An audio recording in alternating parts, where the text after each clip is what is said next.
Odysseus and his men land on the island of the Cyclops on their way home from the Trojan War. They decide to explore the island in hopes of finding food.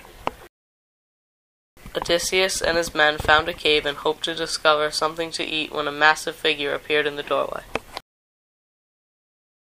The men scattered into the shadows as a huge Cyclops named Polyphemus thundered by and threw himself onto his bed. He immediately fell into a deep sleep. The whole night long, Odysseus planned how he would get his men out of the cave safely. When the monster woke up the next morning, he found 2 men and devoured them whole. He moved a huge rock to let his sheep out into the field and rolled it back in place. Odysseus told his men to spend the day sharpening a large pole. They had just finished sharpening it when Cyclops stormed in and feasted on the first 2 men he saw. Picking at his teeth, Polyphemus asked Odysseus what his name was.